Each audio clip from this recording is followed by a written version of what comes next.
Welcome back to Real-ationship Goals, a podcast all about exploring the realities and complexities of healthy relationships. Real-ationship Goals is a project of the Prevention and Education Team at the Advocacy Center for Crime Victims and Children in Waco, Texas. If you or someone you know has experienced sexual violence or harassment and is seeking support services or needs more information, links to resources and our hotline number can be found in the description. The views expressed in this podcast are those of the hosts and guests and do not necessarily reflect those of their organizations or affiliates.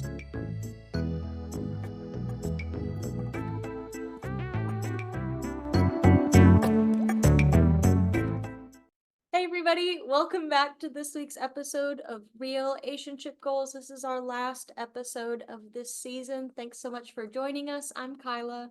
Ariana. Maria. Awesome. So we are back with another special topics episode, and today we wanted to take the time because May is the Asian American, Native Hawaiian, and Pacific Islanders Heritage Month. So we wanted to take a little bit of time just to celebrate some awesome and impactful folks throughout history. So we're just going to dive right in. I'm going to go first, and I'm going to share about Grace Lee Boggs. So Grace Lee Boggs was born on June 27th in 1915 in Providence, Rhode Island, above her father's restaurant, which I thought was fun. Her Chinese given name was Yu Ping, which means Jade Peace. Her parents both immigrated from Taishan, Guangdong in the Qing Dynasty, China, to Seattle, Washington in 1911. She had one sister and four brothers. She attended Barnard College of Columbia University on a scholarship and then graduated in 1935. And I just thought she, as like a female attending Columbia University in 1935, was awesome. And then later in 1940, she received her PhD in philosophy from Bryn Mawr College. In 1953, she married James Boggs, who was an American political activist and an auto worker, and they remained married until James's death in 1993. So together they published activist literature, books, and founded the National Organization for an American Revolution, or NOAR, or NOR. In an interview by Ibram X. Kendi, regarding a biography that he was writing about the pair, Stephen M. Ward just kind of gave a little statement about their relationship and said they built a durable partnership that was at once marital, intellectual, and political. It was a genuine partnership of equals. And I just thought that was just a really, really cool statement about their relationship. So some about her activism work. So upon facing significant barriers in the academic world in the 1940s, which, makes sense, Grace took a low-paying job at the University of Chicago's philosophy library, and that through this position, she was connected to several other organizations and their work, and that's really where a lot of her activist work got started, was in connection to those organizations. This pointed her in the trajectory that she would continue to follow the rest of her life, a focus on the oppression experienced by the African American community. That same year, the same year that she married James, the two of them moved to Detroit and continued to focus on civil rights and activism. Around the early 1960s, she wrote a number of books with her husband James, and focused on community activism in Detroit, where she became widely known for that activism and those works. In 1992, she founded what's called Detroit Summer, which is a multicultural intergenerational youth program. And she was the recipient of numerous awards throughout the years, and her home in Detroit also serves as the headquarters for the Boggs Center to Nurture Community Leadership. The Boggs Center was founded in the early 1990s by some of Grace and James's friends, and continues to be a central hub for community-based projects, grassroots organizing, and social activism on both a local and a national scale, which I thought was cool. And then, upon her death on October 5th, 2015, at 100 years old, there was an obituary published in the New York Times that reported that she waged war of inspiration for civil rights, labor, feminism, the environment, and other causes for 7 decades, with an unflagging faith that revolutionary justice was around the corner. And then additionally, President Barack Obama issued a statement on her death saying that her leadership in the civil rights movement, to her ideas that challenged us all to lead meaningful lives. And he also said that she understood the power of community organizing at its core. I thought that was just really, really cool. It's like to have somebody make a statement like that about someone is huge. Yeah. So, yeah, so that's Grace Lee Boggs. Giving her props. Mhm. I think it's always like a blessing when you hear stories about that, and the fact that she lived to 100 years old. That's a big milestone. Doing good work that Been whole doing time. good work, Yeah. and also just like using what you have wherever you are. She started in a library. Yeah. All your activist work started in a library, and then it became this huge monument to different movements and just justices and pushing that out there for people. And it's just really important, and it's just like it deserves to be recognized. You don't really hear about a lot of stories about Asian American or specific islanders a lot. But they do great things too. Yeah, it's kind of like how it's been every time our special topic is revolved around like a group of people. Like you just don't hear about them, like you said. Like, it's not that common, and I think, you know, when you hear about somebody who's contributed so much, like it's astounding to think like, why haven't I heard about them? Even someone that was talked about by the president. And it's like, oh, and this isn't a name that I immediately recognize, which is just, and also just interesting, I guess, to think about like how also like a lot of her like intersectional identities as both like a woman of color and also as a woman. Yeah. I guess period, of how that also just might kind of doubly contribute to not being acknowledged as much. But I thought she was cool. She is cool. She's a cool lady. So my person is Yuji Ichioka, a founder of Asian American Studies. So Yuji Ichioka was born in 1936 in San Francisco. Ichioka's family was incarcerated at Topaz in Utah during World War II. And once they were released, they ended up going to California to live a new life in Berkeley. And he served in the U.S. Army in Europe before earning a BA at the University of California, Los Angeles, UCLA, in 1962. He pursued graduate study in Chinese history at Columbia, where he met his partner, historian Emma G. And then he dropped out because he did not like the academia. Yeah. So he ended up working as a youth parole worker in New York City. In 1966, he traveled to Japan, where he first became interested in the history of Japanese immigrants, also known as Issei. He ended up enrolling in the graduate program in East Asian Studies at the University of California, Berkeley. And from there, he was a major part of organizing the Asian American Political Alliance in 1968, where him and his wife Emma coined the term Asian American to unify Asian ethnicities together based on their shared experience under Orientalist U.S. racism. So he, before the field even existed, he was known as an expert, as like the expert. And he taught the first Asian American Studies course at UCLA in 1969 and became the associate director of the Asian American Studies Center. Until his death, he served as the center's research associate and an adjunct associate professor of history at UCLA. So he was initially shunned by mainstream U.S. immigration historians. However, he did help develop archives and new venues for research and publications.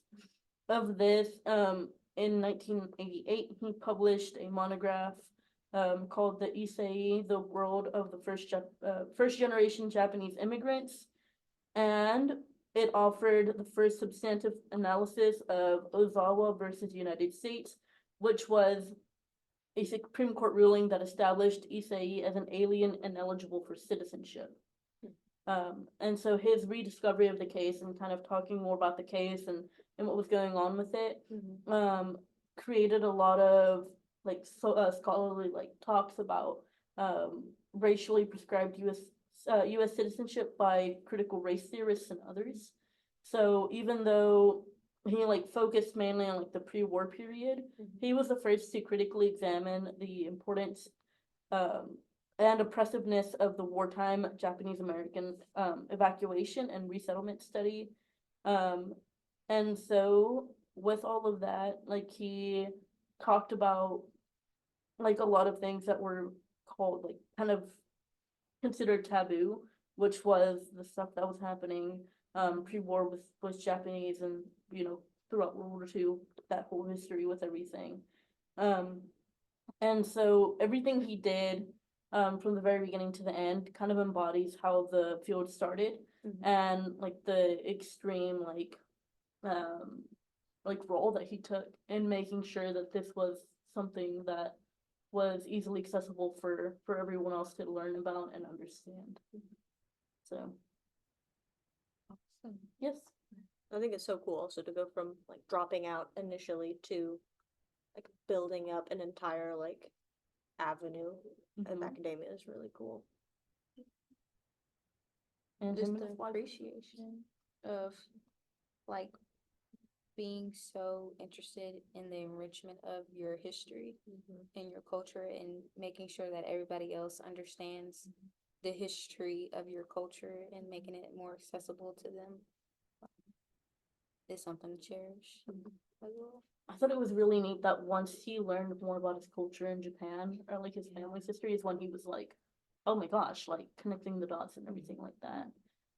Because you just kind of don't like think about it until like you see firsthand or know more about a culture, like what all happened historically in terms of like oppression and racism and things like that.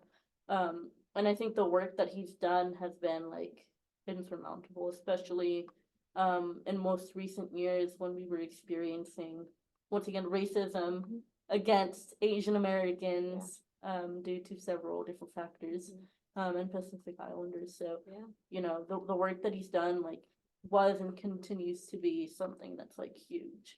So and yeah, so relevant still. Yes. And so I am closing us out. So my person is Patsy Mink. In 1959, when Hawaii became a U.S. state, Patsy Mink knew she wanted to run for a position in government. Little did she know she would become the first woman of color elected to the U.S. House of Representatives and the first Asian American woman to serve in Congress. In addition to writing bills like Title IX, the Early Childhood Education Act, and the Women's Educational Equity Act, Mink was the first Asian American to run for U.S. president. That's awesome. Did not know that. I was like, whoa.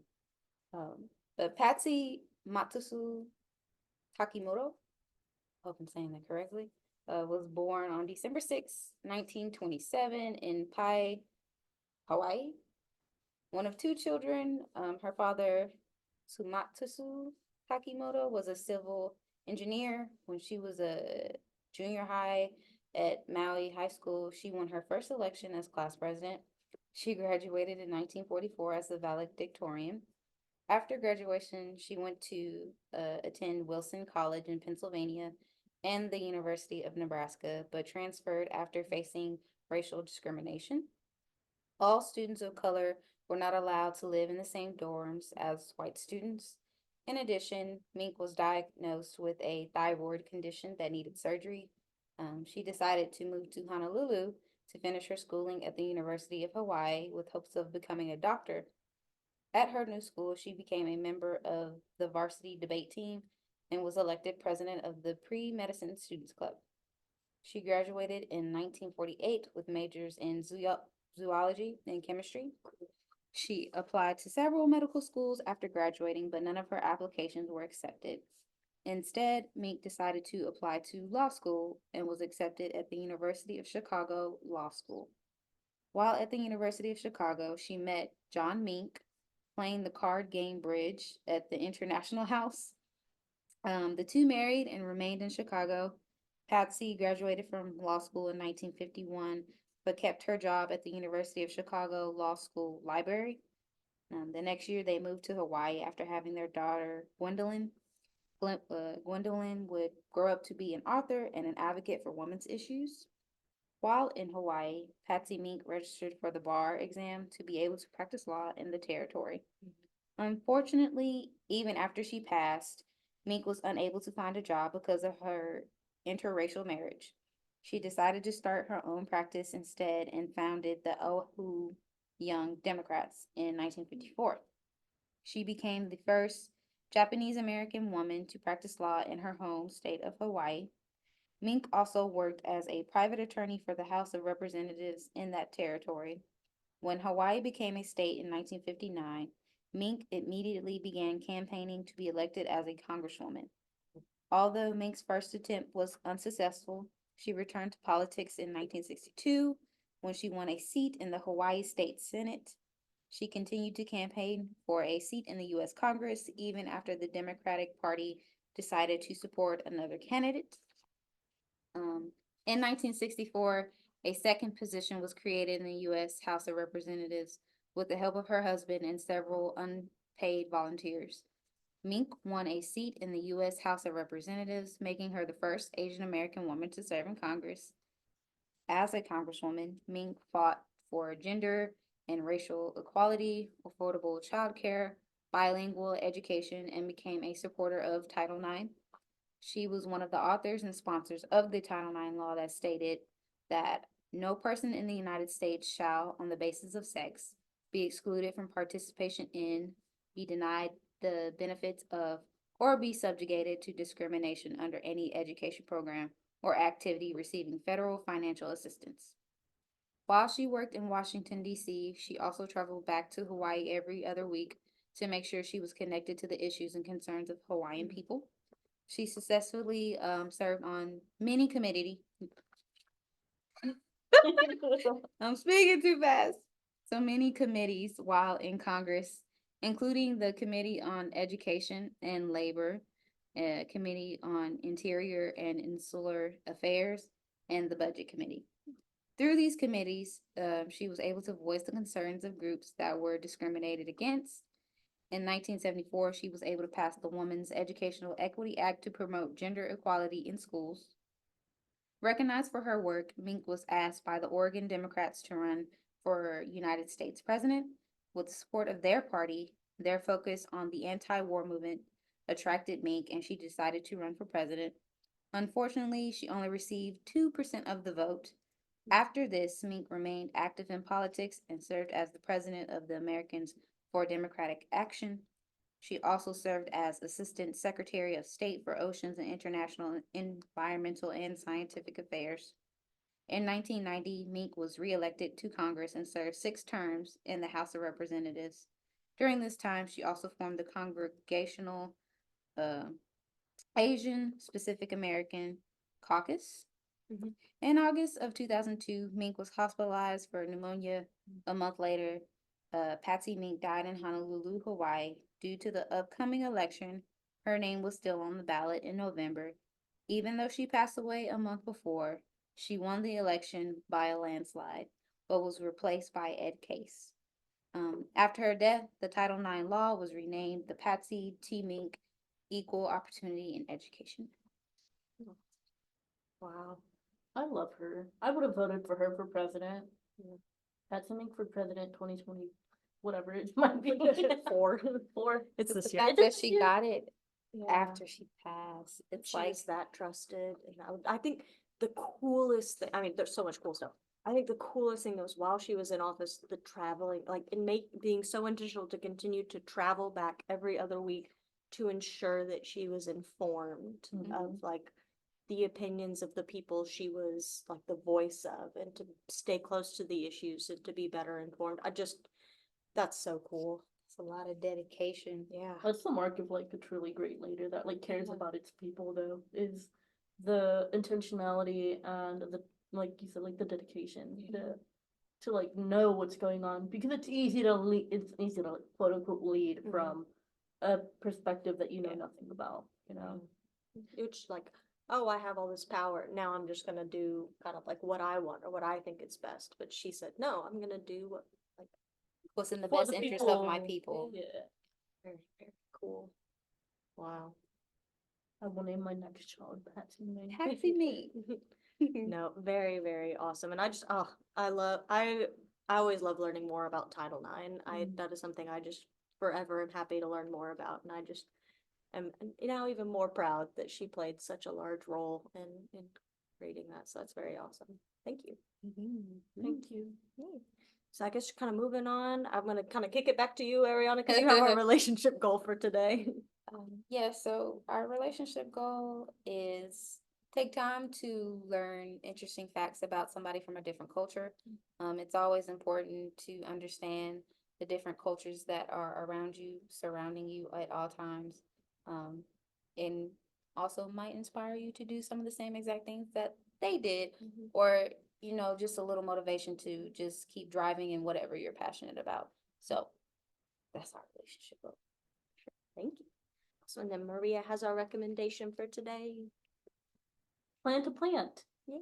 Maybe in a pot, maybe Yeah. not in a pot, maybe in a raised garden bed. Who knows? Or in the ground. Yeah, in the ground. The choice is yours, but plant a plant. Yeah.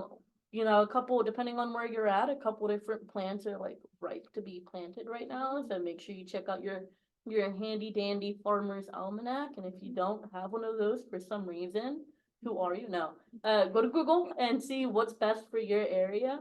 And it does change. And so yeah, plant a plant. Take some time to do something, and planting is great for your mental health. Yeah, good opportunity to spend some time outside too. Mm-hmm. It's great. We love planting plants that are native to our areas too. Yes, we be love it. careful with non-native Yes. invasive species. Yes. So do your research, Please. Yeah. Awesome. Thank you. And thank you guys so much for joining us. Once again, it's been a truly incredible season. I really enjoyed just having the opportunity to learn so much alongside all of you. But in the meantime, if you are really wanting some more advocacy content while you're waiting for summer episodes and for the next season to come out, you can follow us on Instagram and Facebook at Advocacy Waco, and you can follow the prevention account on Instagram at ACCVC_prevention. But in the meantime, we'll see you later. Bye. Bye.